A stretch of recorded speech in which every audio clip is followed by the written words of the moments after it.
Okay, are you guys ready for this?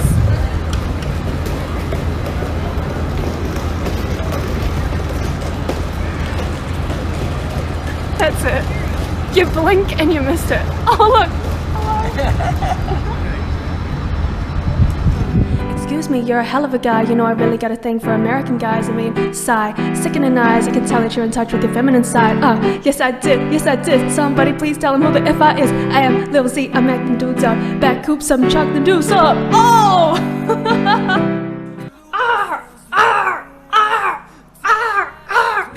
Never gonna give you up. Never gonna let you down. Never gonna run around and desert you. Never gonna make you cry. Never gonna say goodbye. Tell a lie or hurt you. Hello and welcome to the 206. My name is Mark, coming to you from Seattle, Washington, and this is the season finale episode of Twitching It Up, a Twitch streamer interview series. Twitch is a streaming platform for gamers, singers, and all kinds of content creators from all over the world. My goal with these interviews is to give some insight into the lives of people who use Twitch as a platform to share their talents and engage with their communities. Now, again, for this season finale, I had to bring in someone very special, and I'm thankful to welcome in LilyZ, a Twitch partner living in Sydney, Australia, who has been live streaming for over 2 years, singing cover songs, original songs, and she also does the occasional IRL or in real life stream as well. So Lily, welcome to the 206. Thank you. Thanks for having me here. No, absolutely. I appreciate you taking the time. So let's start from the beginning of your Twitch journey, which was a little over 2 years ago now. So what was it that led you to live streaming on what at the time was commonly known as a more of a gaming platform? Yeah, so I actually heard about Twitch probably a few months before I joined, and I knew it was a gaming platform, and I also knew that there were other people streaming all sorts of things on there, from cooking to fitness and things like that, even though the viewers very small for those categories. Right. And I was aware that there was a music category. So what actually pushed me to join was I had decided to go into music full time. Oh. And then this was at the start of 2020. So, everyone knows what happened at the start of 2020. Exactly. And I had left my job. I was working in typical office corporate life type of thing. And and I just made the plunge to go into music full time. And so that at that point I was ready. I had my setup, had my license to go busking around the city in Sydney, and I was playing at bars and things like that. And then the corona hit and lockdown happened, and I was like, okay, now what? And I suddenly remembered, oh wait, I remember there's a platform. There's a platform, Twitch. At the very least, my intention in the beginning was to use it as a way to keep practicing, so I don't lose my, my performance skills, and just to build up my confidence with performing as well, so that once things open up, I could go back to bars and things like that. And so I started streaming on Twitch, and I did not anticipate COVID to be as long as it did. Right. And so that led me to stay on the platform and continue to build my community on there. Now 2 years later, this is what I do. I haven't actually gone back to perform at a bar since then. Oh, wow. So that's how it all started. Yeah, no, that's amazing. Yeah. So you're saying that you took this big plunge, made this decision, and then pretty much immediately the pandemic hit. So what was that like? What was that like for you? I guess, just the emotional hit. I mean, just the pandemic itself, stressful. But the fact that you made that decision and then all of a sudden, tell me about that a little bit. It was quite stressful because I didn't know. Like I said, I was anticipating maybe, at the time they were saying, oh, lockdown's going to be for a few weeks. So I thought, okay, in a few weeks' time, I'll get back to normal. And then that was not the case.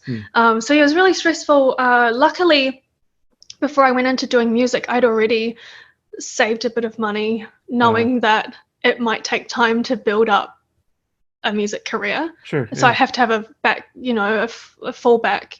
And if things start to not really pick up, then I could go back into a typical office job. Right. Yeah, so there was that, and as time went on, I was starting to get a bit more worried. But I just kept at it with Twitch, and I did all that I could, and slowly, within I'd say maybe like 3 months, 4 months, I made partner, and that's when I was making enough to sustain myself. Oh wow. And yeah, so I was very, very blessed to have found the platform and being able to grow so quickly. Yeah. No, that's amazing. Yeah, and we'll talk about your community in a moment and how that's grown. But first, I want to let's take it back to that first day that you sat down and hit the button to go live on Twitch. So tell me about that experience. So there's clips of this. You could probably find some on my channel. I might send some through for you. Sure. And I actually started on streaming on a cell phone. Oh, my really? old iPhone. Okay. Yeah, iPhone 8. And I just had a little, I don't know if I have it with me here. Oh, yes, here it is. I had this little tripod thing. Yeah. Mini tripod thing. Yeah. So this was my setup. This was literally my setup. Wow. And a phone connected like that. Yeah, and that was it. That's what I just downloaded the app. I had not actually watched any streams, so I did not really know. Oh wow. I just went for it because I was like actually quite nervous. I had no idea what to expect. Sure. It was just deep diving into the unknown pretty much. So I was like, you know what, I'm just going to do it because once I start, then there's no going back. Right, exactly. No, that's a great way to look at it. Otherwise, I feel like I'd just keep procrastinating or I'd have like a million thoughts of, you know, oh no, this might go wrong, that might go wrong. Yeah. So I just went for it and started streaming from my cell phone. I had, I think, like one viewer come in initially from my Instagram because I posted on there, hey, I'm going on live on Twitch. I think that, that's what they told me anyway. They said they came through because they saw me say that I was doing that on Instagram. Wow. And on the first day, I think I built up to 5 viewers. Oh wow. So a few people came in. Yeah, right, a few people came in just from getting recommended or finding me through the browse section. Oh sure. And then some of those people I've actually still seen recently as well come through and be like, wow, you're still here and you've grown a lot. So yeah, that's pretty awesome to see and to hear from them. What else do I remember? So I was very timid in the beginning. I didn't understand the concept of Twitch being very interactive. So here I was just singing my songs. Yeah. I had people saying hello and I wouldn't respond for a good 10 minutes because I didn't realize that that's the main thing about Twitch. Sure. So I think as a musician going onto there, you kind of have to adapt. You're not just going on performing, you know, when you go on stage and you walk up and you're like, hello, everybody. And then you start singing. Sing. There's not a lot of talking, and it's usually one way. You know, you talk to the audience.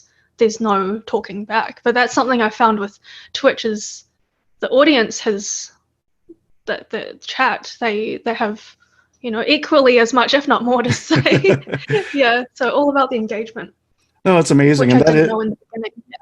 Yeah, absolutely. And I think that's one of the really unique things about Twitch is that interactive component of it. And you really, you know, I feel, you know, in the time that I've known you, you do a great job with those interactions and building the community. And like you said, you had, you know, 5 viewers on that first day, and now it's not out of the question to see you with 500 viewers, you know, at any given time. So it's impressive the amount of growth you have, and I think that speaks to the effort that you put in over that time. And you know, speaking of growth, if you could talk to the LilyZ who was about to start her very first Twitch stream, if you could give her one bit of advice, what would that be? Oh gosh, that's a tricky one because I went into it with 0 expectations. Yeah. So in terms of that, I think something I could give myself advice still is to just keep going because there's always going to be ups and downs. Right. It's a very, I have my base community, Sure. but the platform itself, you see up highs and lows. I've been on the front page before for about a year ago now, and I was on there for about a month, and that was averaging a few thousand viewers over the month. Yeah. So there's, crazy highs, but then you got to expect the lows as well, so not to get discouraged by that. And I think that should go for any streamer as well. Yeah. Oh, absolutely. Now, you had mentioned some of the like technical stuff of starting out. So as you progressed and as you grew, what were some of the different challenges you faced? Again, kind of from that technical side of being a streamer, like, because you wanted to grow and you wanted to expand. So what were some challenges that you faced, making that happen? Yeah, so I was not tech savvy, and I'm still not tech savvy. Sure. And there was a huge learning curve. I didn't know how OBS worked. That's the streaming, the what do you call that? Like the streaming software platform that we use to connect Twitch.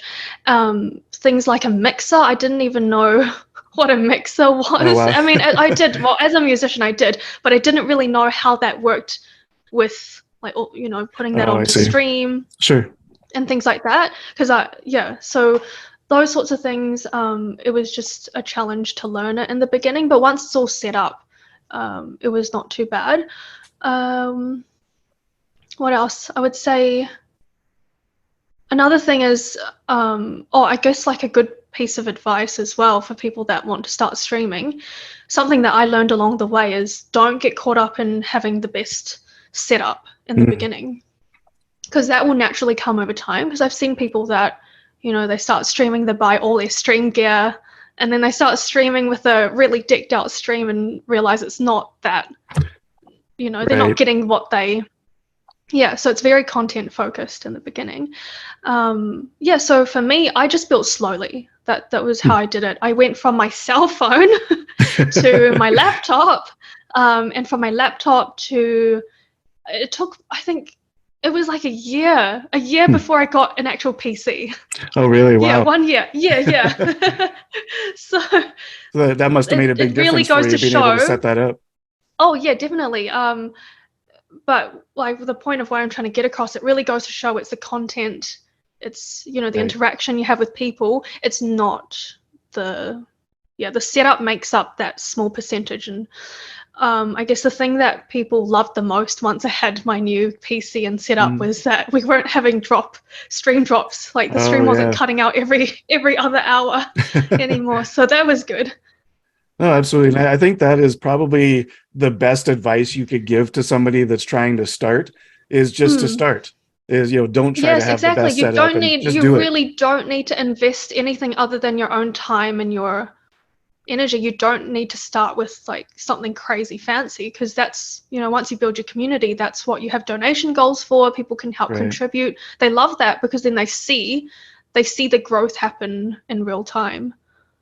Yeah. Well, that's a good point too, because then people become a part of that growth process as well. So it helps the engagement and helps people feel a part of that whole journey. So that's great insight. Thank you on that.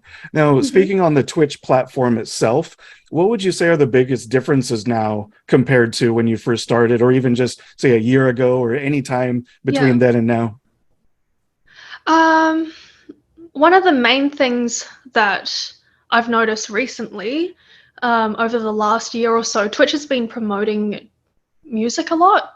So that means we have, in the beginning, I remember the category would have a total of maybe 6,000 average viewers.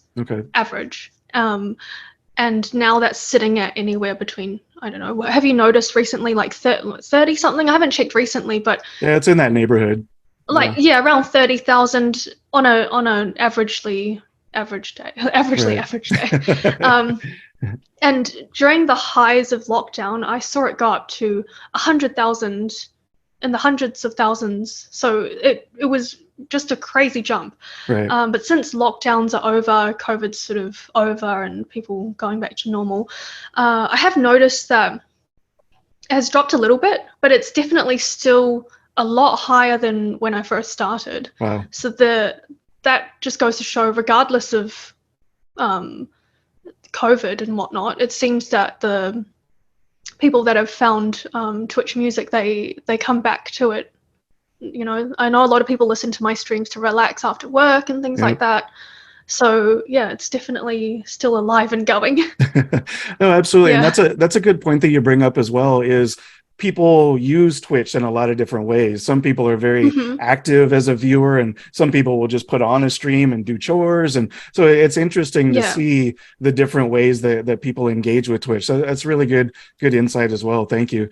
Now, obviously, you are a singer, of course. That's what brought you to Twitch. That's kind of what you do. So I wanted to ask you, who are some artists, singers out there that have had an influence on who you are as both a singer and as a musician? Yeah. Should we go very early on first? Sure. Or Yeah. Oh, yeah, absolutely. The earliest big impact, and don't laugh, was when I was 5, and I loved the Spice Girls. Nice. I just remember seeing them on TV, and I don't really think my style is so much, my music style is so much like the Spice Girls, but definitely I loved their, like, the performance. That's what got me initially into wanting to perform. Oh, okay. Yeah. So that's one of the early memories that I have. Sure.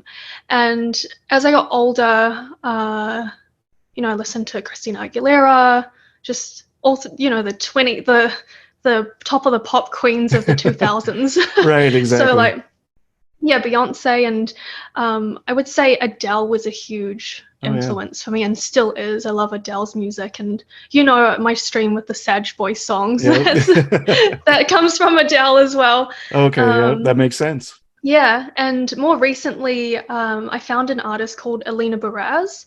So you'll hear that name a lot on my stream. Okay. Everyone's like, Alina Baraz, oh, Alina Baraz.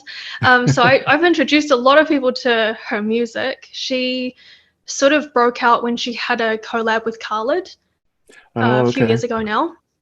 Yeah, and I listened to some of her older stuff, and it's just, I feel like it resonates a lot with me, and yeah, just vibe to her music a lot and her style. She's got that real chill, soft R&B, like alternative R&B style. And so yeah, that's definitely an influence for me. Oh, absolutely. And what's interesting to me as you're naming the different people, like, over time, is kind of a chronological order there, is I can see how there's a progression of how they influenced who you are. And like you said, you're more of a singer songwriter, more of a laid back approach, definitely not Spice Girls style. No. but I understand what you're saying about how they would be an influence on you, though. But I can really see, I'm glad you mentioned Adele, because I can really see the influence, not just as a singer and as a vocalist, but as a songwriter as well. The lyrics that she sings, whether she's writing them herself, or I'm sure sometimes there's collaborations or people write for her, they're very, very powerful lyrics. And I know, and you actually have some of your own music as well, and you released an EP last year, I think almost exactly. I think it's coming up on a year here pretty soon. About a year ago. Yeah, and to me, the songs that you wrote and recorded and put out there, they're really beautiful songs. So that's why I wanted I wanted to mention that, that there's that kind of connective influence there. So speaking of your songs and that EP, what was that experience like, getting your music out there to an audience, and especially considering that you had built up a Twitch community, so that was really kind of a built-in fan base for you. So what was it like to get that music out there? That was very exciting. People were very excited for it. I remember the release day. I was streaming that day as well. So we were counting down until it was published. Oh my gosh, wow. I actually initially released a debut single first, which was Wrong Road. Okay. And that's something I wrote like almost a decade ago now. It's been a while. Wow. Yeah. So I used to, a bit of a side story to have this make a bit more sense. I used to do music in high school, and how I ended up in the corporate life afterwards, because after high school, I went to uni to study business, and then from there, I feel like music was just slowly going off in the distance, and I forgot about it. So eventually I did make my way back. So that's why there was that gap in time. So yeah, when I picked it up again, I had my original that I'd written so many years ago and only just going to release it. It's just like this huge gap. Sure. Yeah.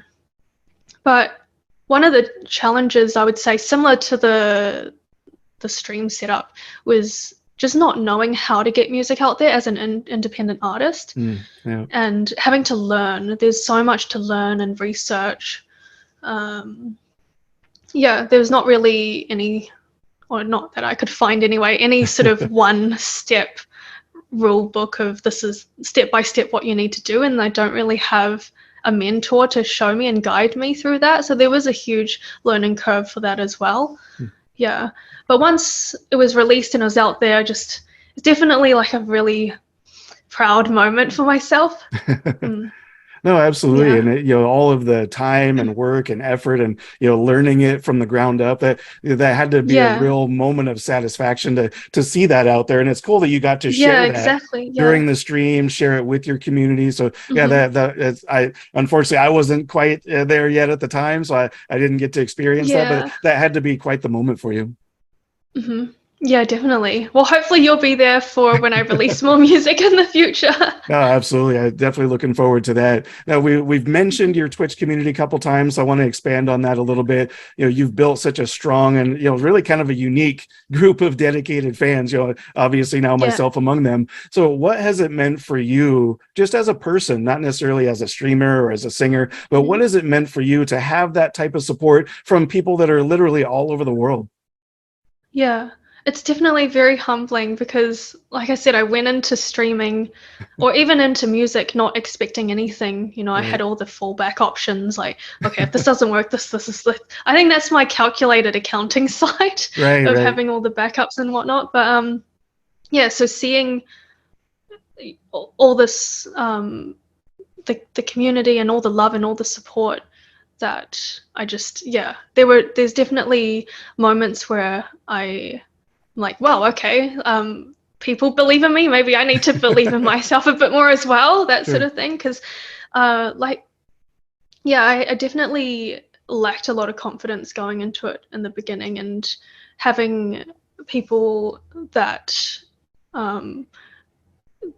connect with my music and connect with me as a person has just really, it's done amazing things for me and for my life and as a person as well. Yeah. Oh, that's outstanding. Thank you for going into that. Now, you do a lot of really fun things during your streams and a lot of things that are unique to you. One of my favorites is your torture song, that you sing to keep hype trains going. And I'm still suffering from that earlier today. Oh no! And for people that don't know what a hype train is, that happen to be watching this, is basically it's a tool that it's a really fun tool that Twitch has for streamers that really encourages people to, whether they're, subscribing or resubscribing to the channel, donating bits, or giving out subscriptions to other people, and it just creates a really fun atmosphere. And then what you've done is you've got what you call your torture song that you sing, so kind of as an incentive it's in a way like it's meant as a torture song in a way because it's supposed to end because people are being tortured, but people love it so much they want to keep it going. So it has the opposite effect. So they wait till the last second to continue on to the next level. So they draw out the hype train even longer. Absolutely. No. So my question there is, how did that first become a thing? I don't know. I don't actually know. Oh no. I really cannot there's all sorts of things on my stream that are weird, and I don't really know how that started. It just did. I can't remember. I think it just happened. I know that's not a really good answer, but it just happened, and then people seem to enjoy it. Oh, I think it was I actually don't remember. I think I just started playing on the piano when a hype train was going, and then maybe as a way to get people to finish a level, I was like, if you want this level, if you want to finish it, finish me like torturing you on the piano and singing funny things, then just end the hype train now. So I really don't remember how it started. It just did, and it's caught on, and people know about it, and that's what they look forward to. Unfortunately for me. Right? Yeah, it's kind of a double-edged sword at that point. Yeah, because sometimes I think the longest I was singing and playing for like 15-20 minutes straight. Oh wow. So it's like torture, but who's it torturing? Is it torturing the streamers, or is it torturing the viewers, or torturing me as a streamer? No, absolutely. And I'm not going to torture you by asking you to sing that or any songs today, but I'm sure you can maybe find a clip. Right, exactly. But people can definitely go to your stream and experience the torture for themselves. And it's interesting that how you describe that, though, how it's not something that was planned out. It's not something that you sat down and decided one day, because I think that's where a lot of the best streaming moments come from, is just that spontaneous action. Like, another thing that I wanted to mention too, like, people can see around you right now, you have Flippy and Flippy Jr. There's a channel point redemption to flip Flippy, and because there's the happy version and the angry or sad version. So yeah. There it is. There we go. Yep. Yeah. So it's just little things like that make the stream unique to you. So that's I think that's really what I was getting at, is kind of being able to talk about some of those things. And I love that they're really just kind of spontaneous things, and like I said, not something that you I definitely agree. Yeah, I always say the spontaneous streams are the fun streams. Right. Yeah, because you go into it and there's just you just have fun, you relax. I feel like when I've planned a lot of things before, it doesn't necessarily because when you plan things, you have expectations and whatnot, right? Right. But if you just let things go, and that's when you can be a bit more creative and go with the flow, and chat might say something that'll spark an idea for you. Yeah. No, absolutely. That's a great point as well. Thank you. So one thing that is very important to me, just as a person, as a, being in the Twitch community and everything, one thing that's important to me is mental and emotional health. And I know for streamers, there can be a lot of challenges in that context as well. So are there any challenges, or are there challenges you face as a streamer that have an impact on your mental and emotional well-being? And do you mind going into that a bit as well? Yep. So, how I started Twitch during lockdown and things like that. I was one of the people that actually followed the rules and wasn't going out and things like that. So I felt at that during that time, for months at a time, I was just really confined to myself. I was living alone. I had sort of rented, it's kind of odd situation, but I rented like a room in this house with my landlord. So technically I was living in the house with someone, but I wouldn't see them because it's a very segregated part of the place. Okay. So I was technically living alone. I felt like there was just, Twitch was the only social interaction that I was having. Everything was like digital. I didn't have many friends in Sydney as well, because I just moved here. And it went into lockdown and whatnot. So that was definitely a challenge, because I felt very isolated. And I think you don't notice the effects that it has on you at the time, because, when you're stuck in that thing, you can't really see what's going on until afterwards, like, oh, okay, that was not good and I should have done this or this. But yeah, I definitely started to feel very isolated, very I would say borderline like depressed as well, because as well as things were going on Twitch, the other aspects, my real life, I didn't have a real life for the longest time. So I guess that also pushed me to work harder on Twitch. So I was streaming a lot more and putting more time into that. But then my IRL life, as you say, in real life, that was being neglected a lot. So yeah, one thing I could say for anyone that's going into streaming is like, yes, there is a lot of time and effort involved. You've got to be streaming every day, depending what you do. But don't forget to unplug and catch up with a friend and that sort of thing. So that's a good piece of advice I would give myself looking back. Right. Yeah. No, that's actually brilliant advice, because I think it's so easy to get caught up in this virtual world. And in a lot of ways, there's the virtual world that even we're talking on right now has so many Mm, benefits, so many good things, but there's also the other aspects of life as well, yeah. like you were just saying, So I that guess they can get neglected. it applies not just for streamers, but for anyone that's spending a lot of time online Yeah, and neglecting, everything else right, outside of absolutely. that. Yeah, yeah. Yeah, Because no, we have to be balanced. Yeah. right. No, I Mm. think you're absolutely right. That's the key, is just having that balance out there of Yes.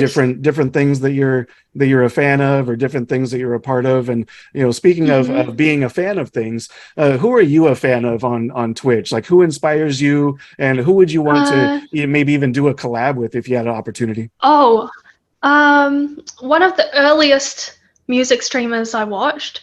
Um, have you heard of Rame Music? Yes. Oh yeah. Rame? Yes. So Rame, she is all the way on the other side of the world. Yeah.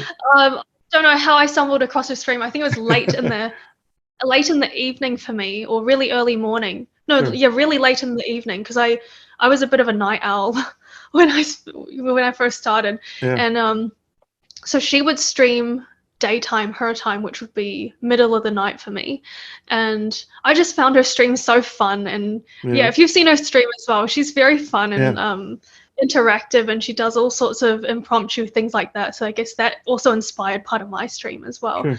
um I love Anel. Anel, Yeah. you've got to know Anel. We started streaming around the same time. Okay. I think she started the week before I did, so we call ourselves Twitch sisters. Wow, So that's awesome. definitely, if I guess if she's ever here, if I'm ever in the States, I'm quite certain we definitely have some kind of meetup. Sure. Yeah, so those two streamers early on had a really good connection with, and yeah. Oh, those are two great examples, both very entertaining, both amazingly talented. So yeah, and Yes, I could picture you so much fitting. talent. No, Yeah. absolutely, and I can picture you fitting right into that group as well. So Hmm. excellent examples. Thank you. So another side to that question, Lily, who inspires you Hmm. that's not a singer or a streamer? Not a singer and not a streamer. Right. Um, oh gosh, I don't think I've been asked these questions before, so I'm like, I haven't thought about it. Sure. Um, don't know. Not a sing, because a lot of people that inspire me are singers. So I'm like, oh, okay. There is one person, and I don't know if I'm going to like the fact that I'm using this person as an Oh. example. um, but have you seen Selling Sunset? Yeah. Okay, so you know Christine? Yeah. She's the crazy mean one. Right. I Right. feel like what I love about Christine is that she's just like, she gets what she needs done, gets what she needs to do done, Sure. and doesn't care what anyone else thinks. And I love that about her. So I guess that is very Right. inspiring for Right. me. And yeah, because if you're a streamer, you gotta just do you, and don't worry about what anyone has to say. No, absolutely. Actually, and that's a brilliant example, because that's especially with how Mm. you've described your journey during this conversation and what I already know about you, that you have Yeah. that work ethic, and you do just get things done, even if it's Hmm. odds are against you, or pandemic hits or Hmm. something. You have a plan. It seems like you have that same kind of drive about you. So that's actually really, Yeah. really great answer to the question. Thank you. Okay. Good. Now, Lily, when you look back on these last 2 years of Twitch streaming, what's the first thing that comes to mind that makes you feel gratitude? My community, definitely the Yeah, community. sure. There would be no streams without them, so 100% definitely the community. Yeah. Just from anything, just people being there to watch the streams. I think people often think they have to be, like gifting this or doing that to be a part of it, but there's so many ways to be a part of the community. Just Right. being there to watch the stream, chatting in the stream, that all helps with me getting recommended to more people. Yeah. um, I know there's viewers that recommend me to their friends. I've had people come in saying, oh, my brother recommended, or like my friend recommended to watch your stream, and they come in and things like that I've seen in the past, and that's yeah, it's very heartwarming to see someone like my stream so much that you have to get other people to come in. No, absolutely. Yeah, so definitely the community is the highlight. Yeah, it would be just nothing without the community. Sure. No, I love that answer. And, Lily, the thing I'm grateful for right now is to have had the chance to get to know you over the last several months. And, I want to take a moment before we end this interview just to acknowledge you, for who you are as a person and as a streamer. You have this super fun personality, like we talked about, and it really comes across during your streams. You truly love what you do. To me, that's the one thing that is like front and center of every single stream is that really comes across. So, thank you for putting yourself out there. As you've described, you've from the beginning of it with the pandemic hitting and everything, you just every step of the way, you just put yourself out there. And, thank you for doing this interview. And, I just really appreciate you taking the time to be a part of this interview series as well. Yeah, you're very welcome. It's been great, and very great experience. Thank you for having me, and thanks for being a part of the community as well. No, absolutely. Thank you so much. Now, everybody, this is LilyZ. My name is Mark, and this is the 206 Twitching It Up interview series. To find Lily online, you can go to lilyz.tv, and you will find links to her social platforms and music pages, including Instagram, Spotify, and YouTube. Thank you so much. Be safe, and we'll see you next time.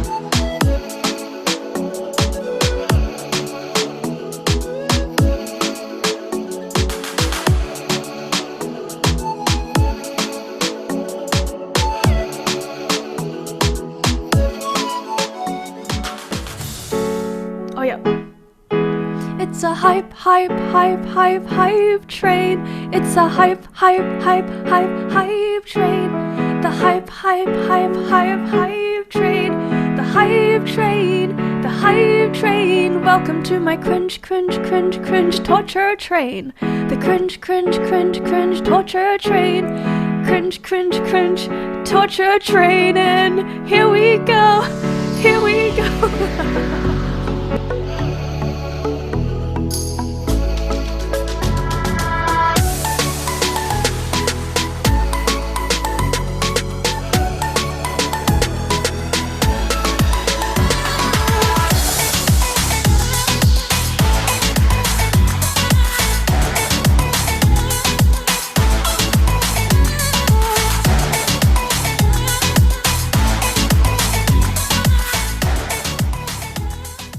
People coming back to every single stream, and we just hang out and I play music, and like that is absolutely amazing to me. So I am so grateful for that, for people coming back. Just kind of reminding myself of that, of like, hey, if your fear is the only thing stopping you from doing something, if your fear is the thing that's holding you back, then you're the only one standing in your way.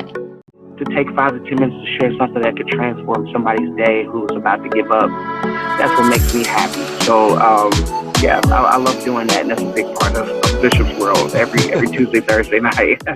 On days that I don't feel 100% is when I feel most nervous, because like I don't want to give less than 100% ever. Right.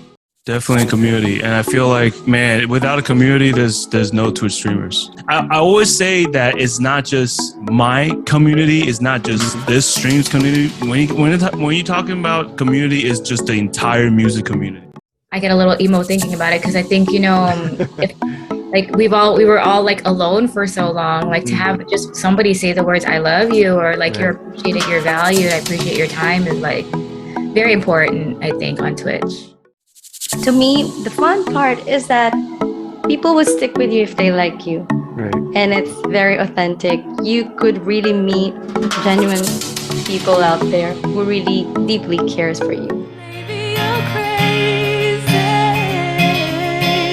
and maybe we're crazy.